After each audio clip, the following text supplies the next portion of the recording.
శ్రీ లలితా సహస్రనామాలలో 4వ నామమైన చిదగ్నికుండ సంభూత నామానికి ఇప్పుడు అర్థం తెలుసుకుందాం. పరమేశ్వరి చిత్ అనే అగ్నికుండము నుండి ఆవిర్భవించినదని అర్థం. చిత్ అనే అగ్నికుండంలో చక్కగా ఉండున్నదని కూడా అర్థం ఉంది. పరాశక్తి స్వరూపాన్ని హయగ్రీవుడు అగస్త్యునకు వివరిస్తూ సృష్టి స్థితి లయములను సూచించే మొదటి 3 నామాలను తెలిపి ఆ శక్తి ఆవిర్భవించిన స్థానమును ఈ నామంలో సూచించాడు. చిత్ అనే అగ్ని మన శరీరంలోనే ఉంది. నివురుగప్పిన నిప్పు వలె, కొయ్యముక్కలోని అగ్ని వలె నిగూఢంగా ఉంది. ఆ నిగూఢమైన అగ్ని తేజస్సును బహిర్గతం చేసుకునే ప్రయత్నం చేస్తే పరాశక్తి ఆవిర్భవిస్తుంది.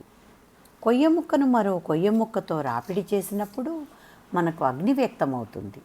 అలాగే మనలోని చిత్ స్వరూపమైన ఈ శక్తిని ప్రాణవాయువు చేత ప్రేరేపణ చేస్తే తేజోరూపమై శక్తి మనకు అవసరమైన కార్యనిర్వహణ కొరకు ఆకారాన్ని పొంది ఆవిర్భవిస్తుంది.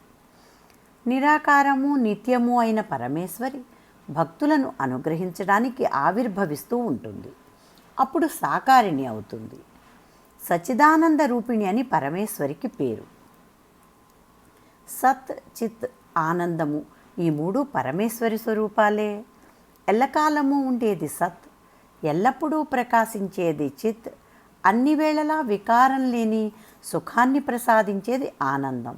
మన శరీరంలో కుండల్ని అనే ఒక శక్తి నాభిస్థానానికి క్రింద మూలాధారం అనే చక్రంలో సార్ధ త్రివలయాకారిణి అయి అంటే 3 చుట్టలు చుట్టుకుని 4వ చుట్ట సగం ఉండి తల క్రిందకి తోక పైకి పెట్టుకుని ఉంటుంది. చుట్టలుగా చుట్టుకుని ఉండడం వల్ల కుండలిని అని దీనికి పేరు. ఇది మన శరీరంలో మేరుదండంగా చెప్పబడే వెన్నెముకను ఆశ్రయించి ఉంటుంది.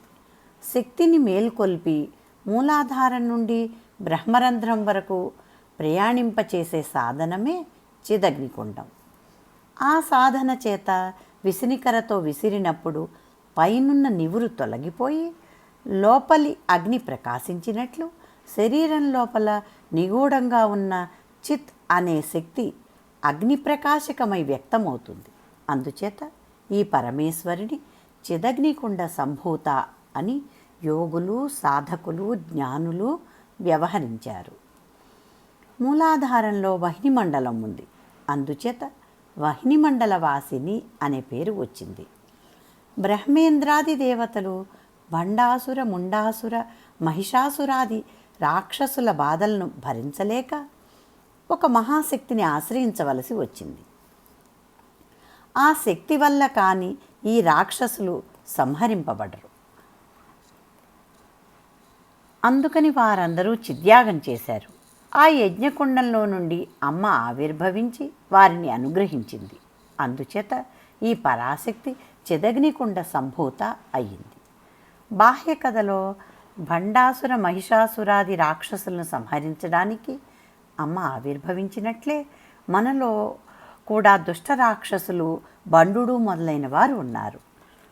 కడుపు నిండా తిని కంటి నిండా నిద్రపోతూ ఏ పని చేయకుండా ఉండే సోమరితనం భండాసురుని లక్షణం.